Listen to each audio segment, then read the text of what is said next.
अस्सलामुअलैकुम नाज़रीन, programme ground zero के साथ मैं हूं नैयर अली।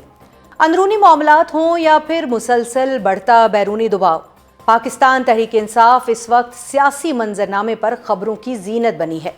एक तरफ जेल में कैद इमरान खान की ट्वीट के बाद तेजी से तब्दील होती सूरत हाल के तनाजुर में हुकूमत के इस मौक़िफ़ में सख्ती आती जा रही है कि PTI रियासत मुखालिफ सरगर्मियों में मुलव्विस है, तो दूसरी जानिब PTI के अंदरूनी और मालियाती मामलात के हवाले से आने वाली खबरें भी इतनी हौसला अफजा नहीं है। ताज़ा तरीन मीडिया रिपोर्ट्स के मुताबिक PTI माली बहरान का शिकार हो गई है और PTI के एडिशनल सेक्रेटरी जनरल फिरदौस शमीम नकवी ने माली बहरान के हवाले से पार्टी के अरकान पार्लियामेंट को एक ख़त लिख दिया है। इस ख़त में कहा गया है कि पार्टी चलाने के लिए हर पार्लियामेंटेरियन अपनी तनख्वाह का 10% पार्टी फंड में देगा। ख़त में मजीद ये भी मुतालबा किया गया है कि हर MNA, सेनेटर और MPA माहाना 50,000 रुपये पार्टी फंड में जमा करवाए। इसके साथ साथ अब PTI के पार्टी आइन को नए सिरे से तरतीब देने और इसमें इंट्रा पार्टी इलेक्शन के तरीक़ाकार को दीगर सियासी पार्टियों के आइन में दिए गए निज़ाम के साथ मुताबिकत देने के लिए एक वसी कमेटी भी तश्कील दे दी गई है। अंदरूनी मामलात से हटकर अगर बैरूनी दबाव की बात की जाए तो आज भी वज़ीर मुमलिकत बराए दाखिला तलाल चौधरी ने एक प्रेस कॉन्फ्रेंस में ये दावा किया है कि PTI सोशल मीडिया पर मुनज़्ज़म तरीके से मुल्की इदारों के खिलाफ मुहिम चला रही है और मुल्क के खिलाफ सोशल मीडिया ट्रेंड्स का हिस्सा बनने पर इसको कानूनी कार्रवाई का सामना करना पड़ सकता है। दूसरी जानिब विफाक से नाराज वज़ीर आला खैबर पख्तूनख्वा सोहेल आफरीदी ने कोहाट जलसे में ये धमकी दे दी है कि इस बार D चौक से आज़ादी लेकर या फिर कफन में लिपट कर वापस आएंगे। जबकि कल यानी 16 दिसंबर को PTI ने अडयाला जेल के बाहर इमरान खान से जेल मुलाकात के रोज़ एहतजाज की कॉल भी दे दी है। PTI के अंदर अब क्या चल रहा है और मौक़िफ़ में PTI के खिलाफ आने वाली सख्ती को PTI कैसे डिकोड कर रही है, इस हवाले से गुफ्तगू करने के लिए हमारे साथ मौजूद हैं पाकिस्तान तहरीक इंसाफ के मरकज़ी सेक्रेटरी जनरल बैरिस्टर सलमान अकरम राजा साहब। अस्सलाम वालेकुम राजा साहब। जी वालेकुम सलाम। राजा साहब, वेलकम टू द शो। ये बताइएगा सबसे पहले कि आज अभी जो तलाल चौधरी साहब की जानिब से एक बयान सामने आया है कि जो बैरून मुल्क से चलने वाले रियासत मुखालिफ सोशल मीडिया जितने भी अकाउंट हैं उनका ताल्लुक, बेशतर का ताल्लुक जो है वो PTI के साथ है, तो अब आप क्या समझ रहे हैं कि क्या ये अकाउंट, पहले तो ये बताइए वाकई क्या PTI के एमा पर काम कर रहे हैं?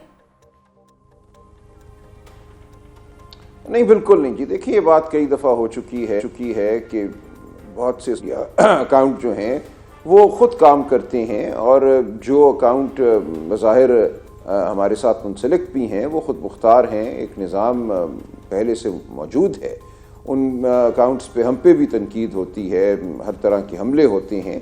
तो ये अकाउंट्स चलते हैं, इनके हवाले से पार्टी का कोई इख्तियार नहीं है, कोई डायरेक्शन नहीं है। राजा साहब, PTI ने क्या अपने तौर पे भी कोई तहकीकात किए हैं कि इंटरनल एक तहकीकात का ज़ाहिर एहतसाब का सिस्टम होता है कि ये अकाउंट बार बार जो हैं ये PTI के साथ जोड़े जा रहे हैं, तो कोई ऐसी चीज़ सामने आई है आपके?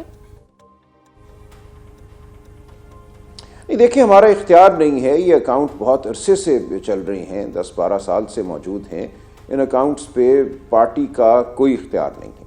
ठीक है। अच्छा राजा साहब, अब हुकूमत का मौक़िफ़ अगर हम देखें तो दिन ब दिन सख्त होता जा रहा है और जो नेशनल सिक्योरिटी थ्रेट की हद तक, यहाँ तक भी कहा गया कि PTI जो है वो उस तरफ जा रही है और रियासत मुखालिफ सरगर्मियों में मुलव्विस होने का भी कहा जा रहा है।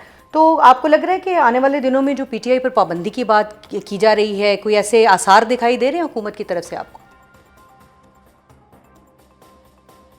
देखिए, ये बिल्कुल मुमकिन है, क्योंकि इस वक्त जो इस मुल्क में रविश है वो सिर्फ PTI को महदूद करना नहीं है, वो जमहूरियत को महदूद करना है, वो एक आज़ाद अदलिया के तसव्वुर को महदूद करना है, वो इंसानी हुकूक के तसव्वुर को और इंसानी हुकूक की हकीकत को महदूद करना है।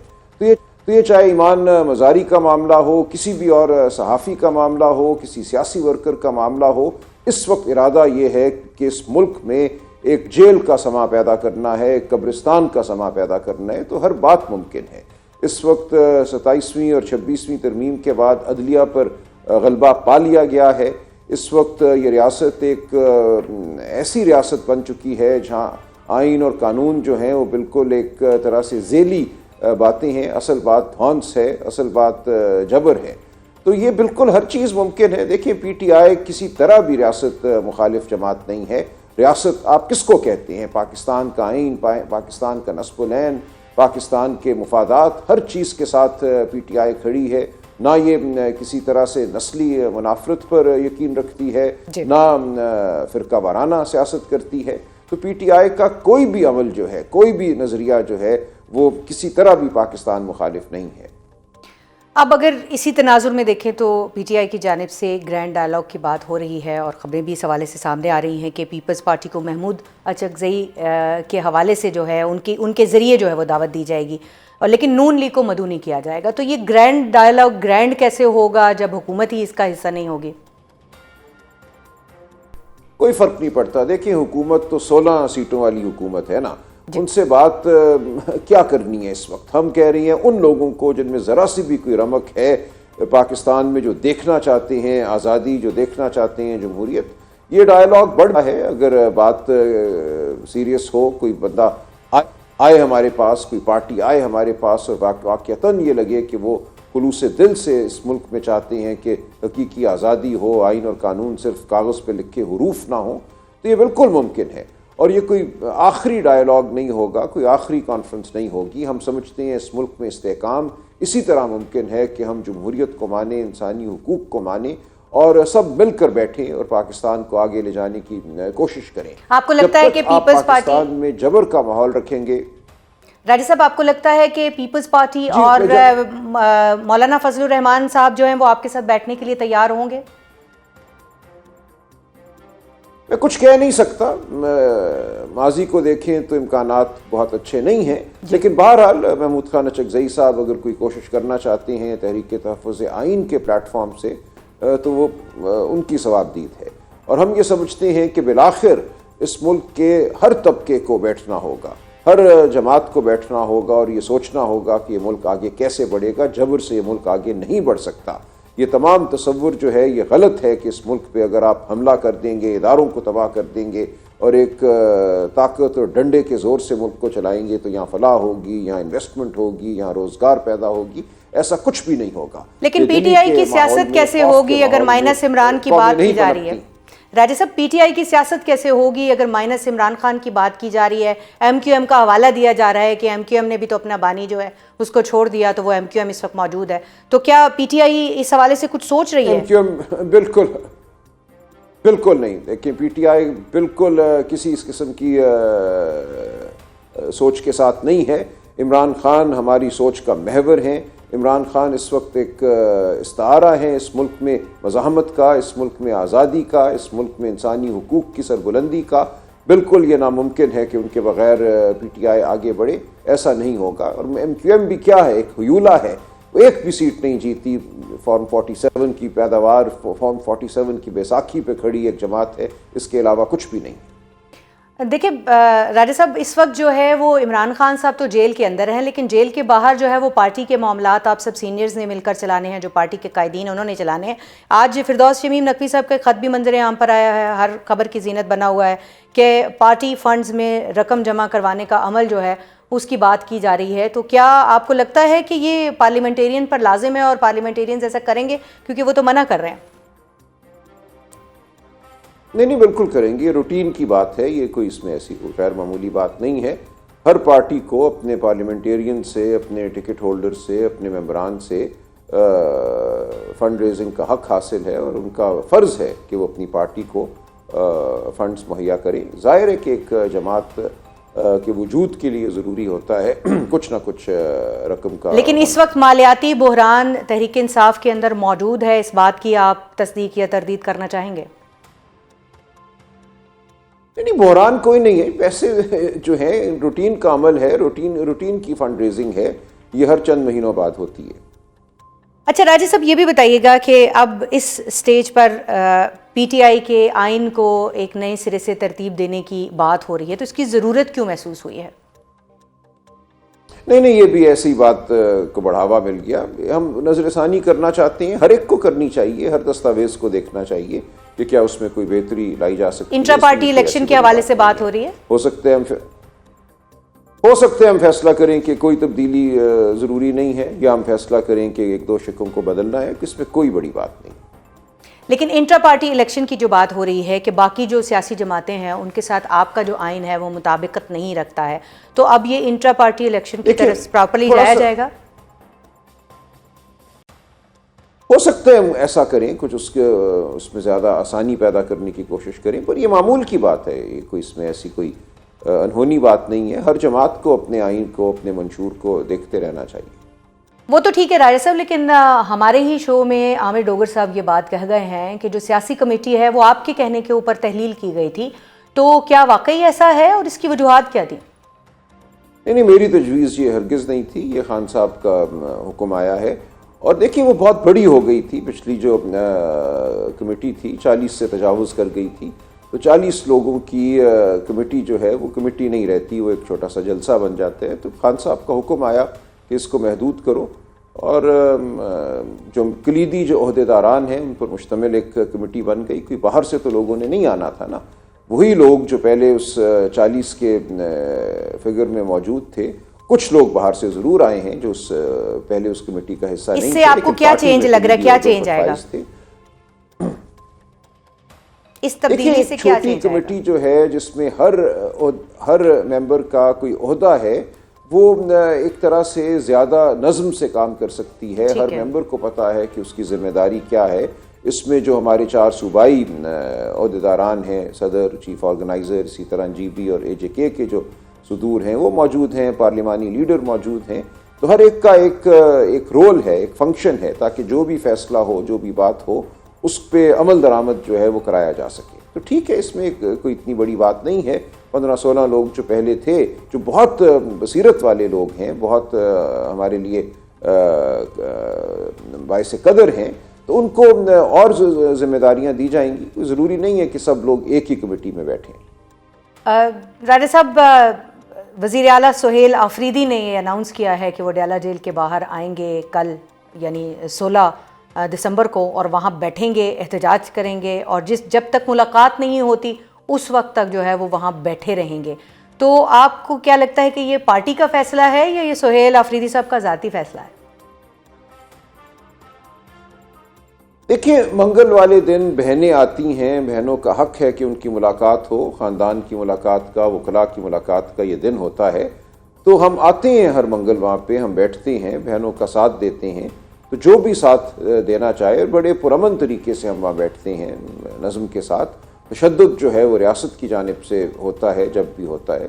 तो कोई भी आए, हर पाकिस्तानी आज़ाद है, कहीं भी आके आप खड़े हो सकते हैं एक मुनज़्ज़म तरीके से। तो इसमें कोई इतनी बड़ी बात नहीं है। हम ये मांग करते रहेंगे कि जो इमरान खान साहब का हक है, उनके ख़ानदान का, उनके वकला का, पाकिस्तान की आवाम का, कि वो जाने कि उनका लीडर किस हाल में है, मुलाकात होना एक कानूनी हक है। तो उस हक को मांगने के लिए हम आएंगे। हुकूमत की जानिब से वाज़े तौर पर तरीके से, राजा साहब, हुकूमत की जानिब से वाज़े तौर पर कैटेगोरिकली उस एक ट्वीट के बाद ये कह दिया गया है कि अब जो है वो कोई मुलाकात नहीं होगी, बहनों की भी मुलाकात नहीं होगी। उसके बाद अगर वहाँ अडयाला जेल के बाहर जो है वो दफ़ा 144 भी नाफिज कर दिया गया है। गुज़श्ता जो मुलाकात थी उसके दौरान जो है वो बहनों के ऊपर जो वाटर कैनन से जो है वो पानी भी फेंका गया। तो अब आपको कल कोई तसादुम होता हुआ दिखाई देता है? नहीं, हमारी तरफ से तो नहीं होगा, कोई तसादुम नहीं होता। हम हर हफ्ते वहाँ आते हैं और बड़े सुकून से, पुरअमन तरीके से बैठते हैं। तो ये तो एक गैर आइनी अमल है ना। 144 क्या है? ये एक अंग्रेज़ के दौर की एक स्याह कानून है उस दौर का, कि जब दिल करे आप लोगों की बात करने, खड़े होने के हक़ को सल्ब कर दो। एक तरफ बुनियादी हुकूक हैं आइन में जो कहते हैं कि खड़ा होना, धरती पे चलना, आवाज़ बुलंद करना हर इंसान का बुनियादी हक़ है, और एक तरफ आप कहते हैं डिप्टी कमिश्नर को इख्तियार है कि वो आपकी ज़ुबान बंद कर दे, आपके पाँव तोड़ दे, आपको खड़ा होने से रोक दे। तो ये एक गैर आइनी चीज़ है जो हर किस्म के इंसानी हुकूक के ख़िलाफ़ है। तो रियासत अगर सहारा लेना चाहती है, तशद्दुद करना चाहती है, तो ये रियासत की नाकामी होगी, हमारी नहीं। लेकिन अभी एक और जो ऐलान जो है वो सुहेल आफरीदी साहब की जानिब से किया गया है कि वो कह रहे हैं कि डी चौक आएंगे, आज़ादी लेकर जाएंगे या फिर कफन में लिपट कर वापस जाएंगे। तो इतना बड़ा बयान उनकी जानिब से सामने आया। तो क्या पार्टी ने फैसला कर लिया है कि अब वो डी चौक आ रहे हैं और कब आएंगे? नहीं, ऐसा कोई फैसला नहीं हुआ। देखिए, उन्होंने ये नहीं कहा कि हम आ रहे हैं, उन्होंने ये कहा है कि हमें इस हद तक मत लेकर जाओ कि हमें ऐसे फैसले करना पड़े। इसका कोई फैसला नहीं है, इस वक्त कोई तारीख नहीं है, लेकिन ये एक इजहार है अपने हक के हवाले से कि एक हमारा हक है कि इस मुल्क में आज़ादी हो, इस मुल्क में आइन और कानून की बालादस्ती हो। सिर्फ उन्होंने अपने एक हक का इजहार किया है, इसमें कोई उन्होंने डेडलाइन नहीं दी। बहुत शुक्रिया। सलमान अकरम राजा साहब हमारे साथ मौजूद थे और उनकी जानिब से ये कहा गया है कि पीटीआई फिलहाल डी चौक आने का कोई इरादा फौरी तौर पर नहीं रखती और इसके साथ साथ वो उम्मीद से भी हैं कि मुज़ाकरात होने चाहिए और जो ग्रैंड डायलॉग है उसमें पाकिस्तान पीपल्स पार्टी और मौलाना फजलुर रहमान जो हैं वो माजी के तजर्बात के बरक्स उनके साथ बैठेंगे। तो ये सारी चीज़ें जो हैं वो एक तरफ है, लेकिन पाकिस्तान पीपल्स पार्टी की अगर बात हो रही है तो सदर आसिफ अली जरदारी और बिलावल भुट्टो जरदारी की जो पंजाब में आनियाँ जानियाँ हैं वो कुछ बढ़ रही हैं। और क्यों गवर्नर पंजाब को जो है वो ऐसा लगता है कि बिलावल भुट्टो जरदारी अगले वज़ीर आज़म है, वजूहात क्या हैं जानेंगे उन्हीं से। और अब प्रोग्राम में बात होगी चेयरमैन पीपल्स पार्टी बिलावल भुट्टो जरदारी के पंजाब के भरपूर दौरे की और वहाँ पीपल्स पार्टी के कदम जमाने की कोशिशों की। अपने हालिया दौरे में बिलावल भुट्टो जरदारी ने पीपल्स पार्टी को सियासी तौर पर पंजाब में मुतहरिक करने के हवाले से कई अहम मुलाकातें की हैं, जबकि सदर मुमलिकत आसिफ अली जरदारी ने भी अपने डेरे गुज़श्ता हफ्ते लाहौर में जमाए रखे। अब गवर्नर पंजाब सरदार सलीम हैदर ने यह दावा कर दिया है कि अगले वज़ीर आज़म बिलावल भुट्टो जरदारी होंगे, जिसके लिए अगले इलेक्शन का इंतज़ार करना होगा। गवर्नर पंजाब के बकौल बिलावल भुट्टो जरदारी जल्द फैसलाबाद और सियालकोट में जलसा करेंगे और फैसलाबाद से एक अहम शख्सियत की पीपल्स पार्टी में शमूलियत होगी, जबकि दीगर अजला से भी लोग शामिल होंगे। पंजाब में अब पीपल्स पार्टी क्या सियासी हिकमत अमली जा रही है और बिलावल भुट्टो जरदारी का दौरा कितनी अहमियत का हामिल है, इस हवाले से गुफ्तगू करने के लिए हमारे साथ मौजूद हैं गवर्नर पंजाब सरदार सलीम हैदर खान साहब। अस्सलाम वालेकुम गवर्नर साहब। जी वालेकुम अस्सलाम। गवर्नर साहब, आपने पेशगोई की है कि बिलावल भुट्टो जरदारी जो है वो अगले वज़ीर आज़म होंगे, तो ये पेशगोइयाँ कब से शुरू कर दी हैं आपने? नहीं, मैंने पेशगोई कोई नहीं की। मैंने तो बिल्कुल जो आप मेहनत कर रहे हैं और जो हालात वाक़यात हैं उससे इंशाल्लाह हमारा ये एम है और हमारी कोशिश है और हमने इसके लिए भरपूर जदोजहद करनी है और जदोजहद कर रहे हैं कि इंशाल्लाह बिलावल भुट्टो जरदारी साहब को हम सब ने मिल के, पाकिस्तान पीपल्स पार्टी के वर्कर्स ने, पाकिस्तान की आवाम ने इंशाल्लाह बिलावल भुट्टो जरदारी को नेक्स्ट प्राइम मिनिस्टर बनाना है। ये मेरी पेशगोई नहीं है, ये मेरी कोशिश है, मेरी जदोजहद है, पार्टी की जदोजहद है और नोश्ता दीवार है, सामने नज़र आ रहा है इंशाल्लाह। उसके लिए तो अगला इलेक्शन होना ज़रूरी है ना, तो इलेक्शन तो अभी जो है वो काफ़ी दूर हैं, तो आप क्या देख रहे हैं कि क्या वक्त पर होंगे इलेक्शन या पहले भी हो सकते हैं? देखिए, इस बारे में तो कोई प्रेडिक्शन नहीं कर सकता, लेकिन पीपल्स पार्टी ना हम कभी भी गैर जमहूरी तरीके से इस मुल्क में नहीं आई और हम हमेशा जमहूरी तरीके से ही इस मुल्क में हमने आगे बढ़ने की कोशिश की। हमने कभी सिस्टम को डिस्टर्ब नहीं किया, कभी हमारे हाथों से सिस्टम का नुकसान नहीं हुआ। तो अब भी पीपल्स पार्टी ये बिल्कुल नहीं चाहती और ना हमारी कोई ऐसी ख्वाहिश है और ना हमें कोई जल्दी है कि फौरी से कुछ ऐसा तरीका और बिलावल भुट्टो इस मुल्क के प्राइम मिनिस्टर बन जाए। ये जो एक कोलेशन गवर्नमेंट है, हम इसको चलाना चाहते हैं और इसकी सबसे बड़ी वजह ये है कि खुदा न खास्ता अभी फिर कोई ये सिस्टम ज़रा सा भी आगे पीछे हुआ तो मुल्क का बहुत बड़ा नुकसान होने का अंदेशा है, क्योंकि मुश्किल सूरत हाल थी, डिफ़ॉल्ट होने के करीब थे। ये पॉलिटिकल पार्टीज़ इकट्ठी हुई, कुछ सिस्टम आगे चला, आज भी मुश्किल सूरत हाल है, ज़्यादा अच्छी सूरत हाल नहीं है। उसमें कोई ऐसी गैर जिम्मेदारी जो है वो किसी बड़े नुकसान का जो है वो बहस बन सकती है। इसलिए पीपल्स पार्टी ने हमेशा मुल्क के लिए अपना सारा कुछ कुर्बान किया। अब भी हम चाहते हैं कि ये जो सिस्टम है, ये जो गवर्नमेंट है, ये 5 साल चले, 5 साल के बाद अपने टाइम पे प्रॉपर इलेक्शन हो और इंशाल्लाह आवाम की ताकत से बिलावल भुट्टो इस मुल्क के प्राइम मिनिस्टर। बिल्कुल ठीक है गवर्नर साहब, क्या बिलावल भुट्टो जरदारी साहब जो है वो उस सूरत में वज़ीर आज़म बन सकते हैं जब तक कि पंजाब जो है वहाँ पर अपनी हुकूमत ना बना लें या इतनी सीटें हों एटलीस्ट कि वो वज़ीर आज़म की सीट पर बराजमान हो सके? नहीं, देखिए, मैं बिल्कुल 100% एग्री हूँ। आपके बगैर प्राइम मिनिस्टर बनना नामुमकिन है और वो नहीं हो सकता।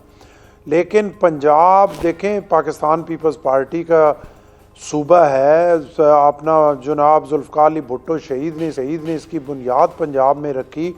मोहतरमा बेनज़ीर भुट्टो शहीद हमेशा यहाँ से बेहतरीन रिज़ल्ट जो है उनकी क़यादत में आता रहा। 2008 में यहाँ से 35 सीट थी, इसी वजह से गवर्नमेंट बनी। बीच में जो है वो पीपल्स पार्टी काफ़ी कमज़ोर हो गई, लेकिन अब ये साल डेढ़ में इतनी वर्किंग हो चुकी है कि इंशाल्लाह पीपल्स पार्टी बहाल हो चुकी है। और पीपल्स पार्टी अभी भी हमारे पास 3.5 साल पड़े हैं। हम इसी हिम्मत से जो है वो मेहनत भरपूर करते रहेंगे और इंशाल्लाह पीपल्स पार्टी अगले इलेक्शन में बेहतरीन रिज़ल्ट पंजाब में देगी। आज के दिन भी पीपल्स पार्टी बहाल हो चुकी है, जिसकी वाज़ेह मिसालें हैं कि कई यहाँ पे इवेंट जो है वो मैं 15-20 हज़ार के कर चुका हूँ बगैर चेयरमैन के भी जी। और 2 दिन के नोटिस में पीपल्स पार्टी का वर्कर 15 से 20 हज़ार यहाँ इकट्ठा करना मेरे लिए कोई मसला ही नहीं है। और उससे अगला स्टेप ये था कि इलेक्शन लड़ने वाली शख्सियात की ज़रूरत थी। ये बिलावल साहब जो आए हैं इन 3 दिनों में, तो आप देखें 18 के ऊपर काम होगा, यानी शामिल हुए हैं।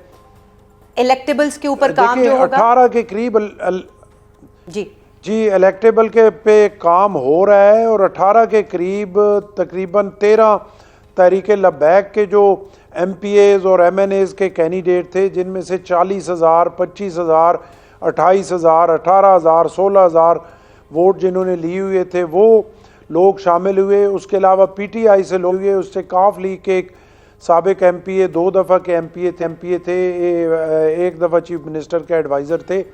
और पिछले इलेक्शन में जिन्होंने 32-34 हज़ार वोट लिए हुए थे, तो 17-18 के करीब लोग शामिल हुए। अभी तहरीक इंसाफ के कितने लोगों ने आपसे रब्ता किया है?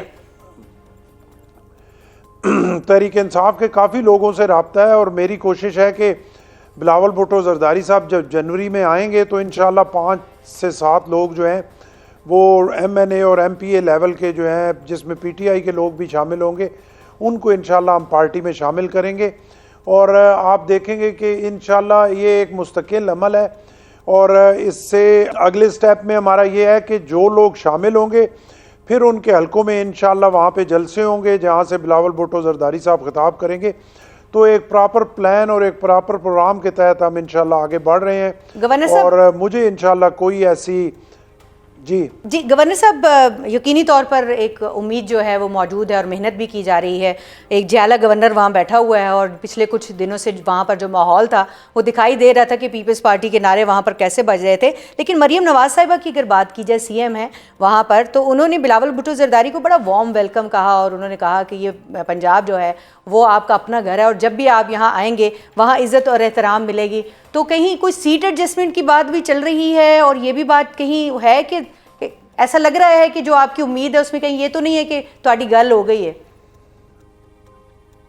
नहीं, साड़ी गल असी कदी गल करके आए ही नहीं। अच्छा। साड़ी पीपल्स पार्टी दी तारीख इस चीज़ दी गवाह है कि असी हमेशा अवाम नी ताकत ना इकतदार च आए हैं। अगर अवाम साढ़े नाल नहीं असी गल करके किसी दूए तरीके ना साड़ी पहले ख्वाहिश सी इकतदार च आने नहीं नो हुण ख्वाहिश है।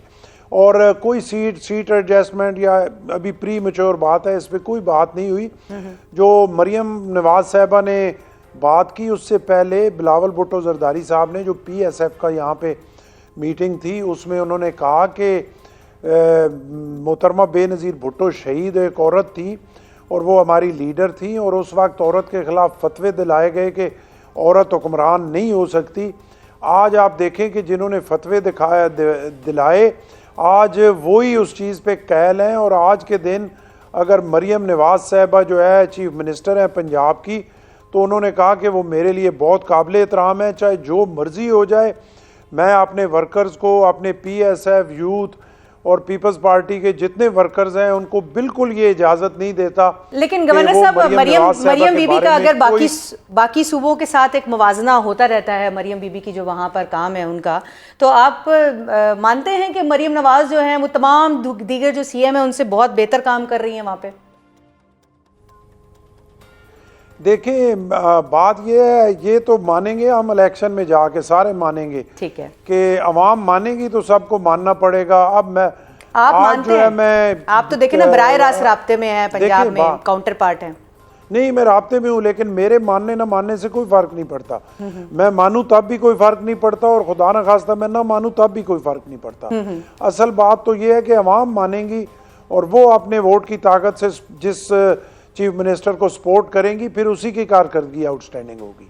लेकिन एक बहुत अहम जो है वो वहाँ पर फरीक है उस हुकूमत के अंदर, पंजाब हुकूमत के अंदर, तहरीक इंसाफ। और तहरीक इंसाफ की सियासत को आप कैसे देखते हैं, जिस मुज़ाहिमत की सियासत की तरफ अब तहरीक इंसाफ बढ़ रही है, और इस वक्त जो पीटीआई का बयानिया सामने आ रहा है, अगर उसकी बात करें, और जिस तरह वज़ीर आला जो खैबर पख्तूनख्वा हैं सोहेल आफरीदी, उन्होंने गवर्नर हाउस के केपी के बाहर धावा बोलने की धमकी भी दे दी है, और तो क्या आपको ऐसा लग रहा है कि पीटीआई जो है वो आने वाले दिनों में खतरा बनकर सामने आएगी? देखिए, पीटीआई जो है ना वो गलत ट्रैक पे चल रही है, इस तरह नहीं होता। देखिए, आप इलेक्शन लड़े, आपने अच्छी सीट्स ली, उसके बाद 2 दफ़ा आपने इस्लामाबाद पे चढ़ाई की और इसी एजिटेशन की सियासत में आप रहे। उससे बेहतर बात ये थी कि अगर वो ज़रूर अपना सियासी एक तरीका होता है, उधर अपना प्रेशर रखते, लेकिन साथ डायलॉग करते, टेबल पे बैठते, अपनी बातचीत करते, अपनी स्पेस गेन करने की कोशिश करते।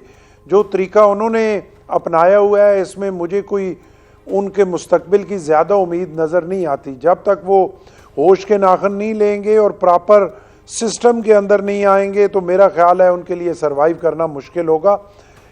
इस तरह इदारों से लड़ा नहीं जा सकता।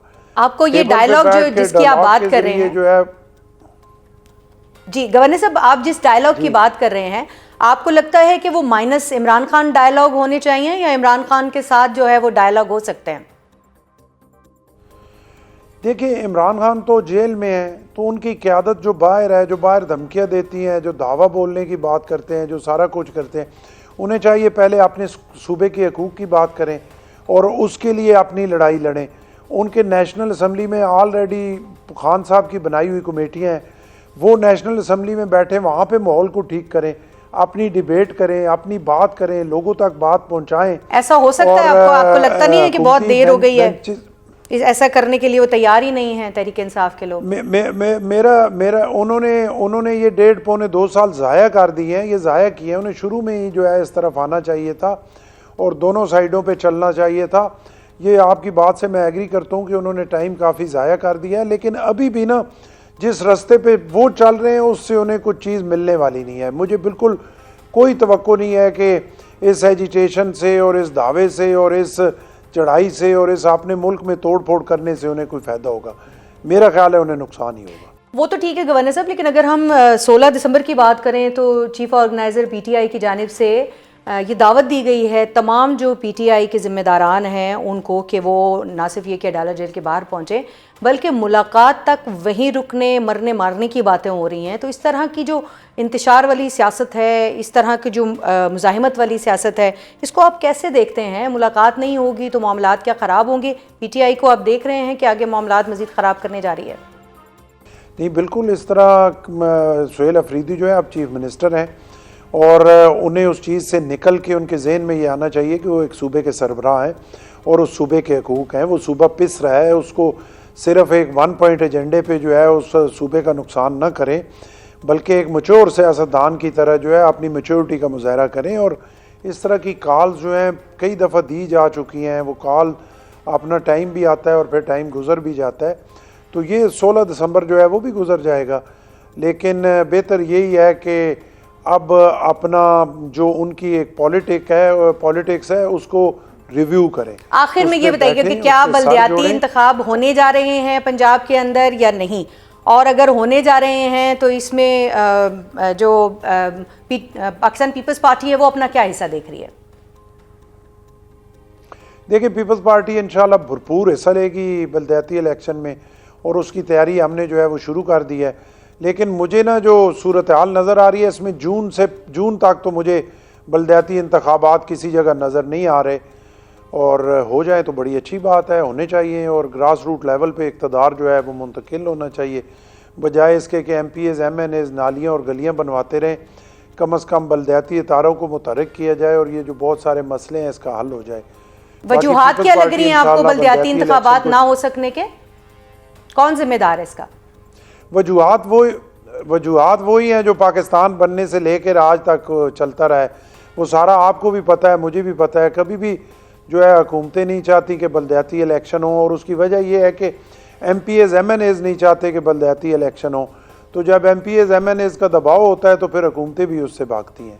बहुत शुक्रिया। गवर्नर पंजाब सरदार सलीम हैदर हमारे साथ थे और वो यही कह रहे थे कि उनको दिखाई नहीं दे रहा कि जून तक जो है वो बल्दियाती इंतखाबात पंजाब में हो सकेंगे, और वजूहात भी उसकी बता रहे थे। इसके साथ साथ बिलावल भुट्टो जरदारी के हवाले से वो कह रहे थे कि उनको ये नहीं है कि उम्मीद नहीं है, बल्कि नविश्ता दीवार है कि बिलावल भुट्टो जरदारी अगले वज़ीर आज़म होंगे, और उसके लिए पंजाब में जो है इस वक्त तैयारियां अपने अरूज पर है। बिलावल भुट्टो जरदारी का दौरा है, उसके बाद सदर मुमलिकत का दौरा है, तो ये सारे मामलात इसी तरफ निशानदही और इसी तैयारी की तरफ निशानदही कर रहे हैं। और अब प्रोग्राम में जिक्र होगा गुज़श्ता रोज़ सिडनी में पेश आने वाले दहशतगर्दी के हौलनाक वाक़े का, जिसमें हमलावर समेत अब तक हलाकतों की तादाद जो है वो 16 हो चुकी है। 40 अफराद ज़ख्मी हैं और जिनमें से 5 की हालत जो है वो क्रिटिकल बताई जा रही है।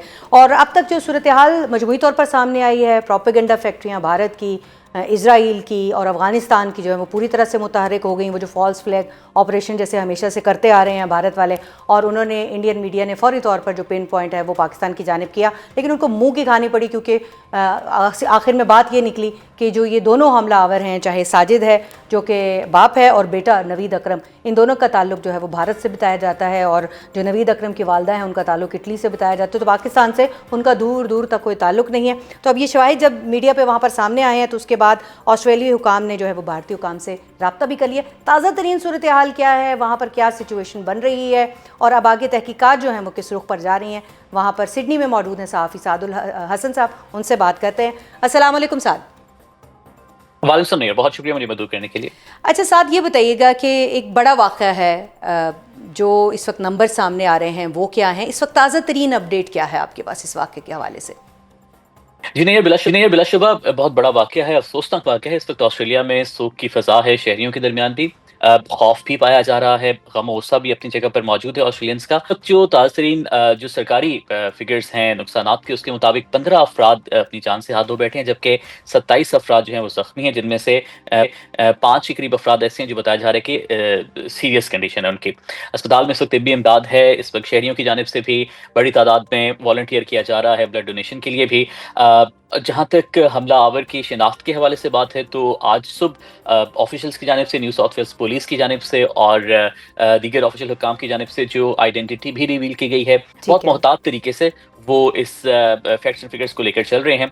सबसे पहले तो ये बताया गया है कि जो शूटर्स थे वो दोनों बाप और बेटा थे। 50 साल शख्स साजिद अकरम और उनका बेटा नवीद अकरम। जो साजिद अकरम वो तो पुलिस मुकाबले में मारा गया, जबकि नवीद अकरम जो है वो इस वक्त ज़ेर इलाज है। साजिद अकरम के बारे में हुकाम के जानिब से जो ऑफिशियल स्टेटमेंट सामने आई थी वो ये थी कि वो 1998 में स्टूडेंट वीज़ा पर ऑस्ट्रेलिया आए थे। इसके बाद उन्होंने कुछ साल बाद, 2 साल बाद गालिबन अपने स्टूडेंट वीज़ा को स्पाउस वीज़ा में कन्वर्ट करवाया और वो परमानेंट रेजिडेंट के स्टेटस पर हैं। जबकि जो दूसरा शूटर, जिनका बेटा जो इस वक्त ज़ख्मी हालत में है, नवीद अकरम, वो ऑस्ट्रेलिया में ही पैदा हुआ, वो ऑस्ट्रेलियन शहरी है, उसकी तालीम भी ऑस्ट्रेलिया में ही है और उसकी जो परवरिश है वो भी ऑस्ट्रेलिया में। ये जो अगर हम ऑस्ट्रेलियन जो सिस्टम है उसकी बात करें, आप तो वहाँ पर मौजूद हैं, तो ये तो जस्ट क्लिक अवे होती हैं सारी डिटेल्स, शनाख्त, कौन कहाँ से था, कहाँ से आया। उसके बाद इतनी ताख़ीर क्यों देखने में आ रही है? क्योंकि अफ़गानिस्तान हो, ऑस्ट्रेलिया के अंदर जो एक प्रोपेगेंडा फैक्ट्रीज़ हों वो हों, या फिर उसके साथ साथ जो ये इंडियन ख़ास तौर पे एक जो फेक न्यूज़ का बाज़ार गर्म हो जाता है, वो सारे मामलात तो फौरी तौर पर शुरू हो गए, लेकिन शनाख्त नहीं हो पाई। 9 न्यूज़ की तरफ से एक वीडियो भी उसके बाद सामने आई है, तो क्या कहेंगे इस पर आप? अब जो स्क्रीन है ये एक बहुत बड़ा सवालिया निशान है। आज सुबह भी जब ऑस्ट्रेलियन हुकाम की जानिब से प्रेस कॉन्फ्रेंस की गई और उसमें जब शूटर्स की आइडेंटिटी रिवील की गई, तो उनसे एक सहाफ़ी की जानिब से ये सवाल भी किया गया कि क्या नवीद अकरम या साजिद अकरम का ताल्लुक पाकिस्तान से है, जिस पर जो हुकाम बाला थे उनकी जानिब से कोई ऑफिशियल स्टेटमेंट नहीं दी गई। अब ये बहुत बड़ा सवाल है, क्योंकि जब आप ये कहते हैं कि एक शख्स फलां साल में स्टूडेंट वीजा पर आया था, तो इसका मतलब ये कि कहीं से आया था और आपके पास डिटेल होगी। बिल्कुल बिल्कुल, एग्जैक्टली किस पासपोर्ट पर आया, उसकी पहले ट्रेवल हिस्ट्री क्या थी, तो सारी डिटेल्स मौजूद होती हैं। बेशक वो 1998 में उसको स्टूडेंट वीजा ग्रांट किया गया था, लेकिन तब भी स्क्रूटनी का एक प्रॉपर अमल मौजूद था। तो अभी तक उनकी जानिब से क्यों आइडेंटिटी रिवील नहीं की जा रही, एक बहुत बड़ा सवालिया निशान है। इसके पीछे जो चहमगोई है वो ये है कि जब कल ये वाकया अफसोसनाक होता है शूटिंग का, तो विद इन नो टाइम कुछ जराए से, कुछ प्राइवेट मीडिया प्लेटफॉर्म्स पर, सोशल मीडिया पर एक शूटर की जिसका नाम नवीद अकरम है, उसका ड्राइवर्स लाइसेंस, उस बेचारे की भी उसकी जिंदगी तस्वीर खराब सामने आ कर दी जाती है। बिल्कुल। तो वो जो ड्राइवर्स लाइसेंस पे शूटर का नाम नवीद अकरम था, अब इत्तफाकन जो आप जिस शख्स का जिक्र कर रही हैं वो नौजवान पाकिस्तान से, वो सिडनी में रिहाइश पजीर है, उसकी वीडियो, उसकी प्रोफाइल जो है वो सोशल मीडिया पे वायरल कर दी गई कुछ खास इंडियन और अफगान अकाउंट्स की जानिब से, जो कि फेक न्यूज फैला रहे थे। उनके लिए सिर्फ एक चीज जरूरी थी कि जी नवीद अकरम, अब नवीद अकरम चूंकि नाम डोमिनेंट है साउथ एशियंस में, पाकिस्तानियों में, साथ कोई डिप्लोमेटिक रीजंस भी होंगी आराम के साथ, तसल्ली के साथ पूरी तहकीकात करके बात सामने लाने की। लेकिन वो जो 9 न्यूज पे जो बहुत ही एक बेस्ट फ्रेंड हैं कोई नवीद अकरम के और साजिद साहब के फैमिली फ्रेंड है, उनकी जानिब से ये कहा जा रहा है कि ये इनकी जो अपनी जो आइडेंटिटी है वो खुद जो हैं वो इंडियन नजाद हैं, उनके वालिद साहब और वालिदा जो हैं वो गालिबन इटालियन बताए जा रहे हैं। तो इसमें कितनी सदाकत हो सकती है, क्योंकि जाहिर है वो जो बता रहे हैं वो भी करीबी साथी हैं। देखिए इस वक्त जो वीडियो सर्कुलेट कर रही है वो उन तमाम तर सोशल मीडिया परचह मगोइयों का हिस्सा है, जो जिसका एक रुख जो है वो नवीद अकरम को पाकिस्तानी जोड़ने से ताल्लुक रखता है, जबकि दूसरा हिस्सा जो है उसके काउंटर के तौर पर उसे इंडियन ओरिजिन का साबित करने पर तुला हुआ है। अब इस वीडियो जो सरफेस जिसकी आप जिक्र कर रही हैं, वीडियो मेरी नजर में गुजरी है, लेकिन उस वीडियो के बारे में अभी तक उसकी सदाकत के बारे में कोई ऑफिशियल स्टेटमेंट नहीं आई। मैं दोबारा से ये कह रहा हूं कि इस वक्त ऑफिशियल हुकाम जो हैं वो बहुत मोहतात तरीके से इस सारी शूटर की आइडेंटिटी को रिवील करें, जो सवालिया निशान भी है, लेकिन इस वीडियो का जिक्र आप कर रही हैं उसकी अभी तक कोई ऑफिशियल जो तस्दीक है वो नहीं की जा रही। लेकिन बाहर तौर जो है ये अब भारत को तो ये लगता है कि शायद कोई बॉलीवुड की फिल्म है जहां वो जो ही कोई मामला होगा तो एक ड्रामा जो है वो क्रिएट किया जाता है, एक खामखा का केओस जो है वो क्रिएट किया जाता है और पाकिस्तान के ऊपर फॉल्स फ्लैग की तरफ फौरन बढ़ जाते हैं। तो साथ बहुत बहुत शुक्रिया आपका, आपने हमें वक्त दिया।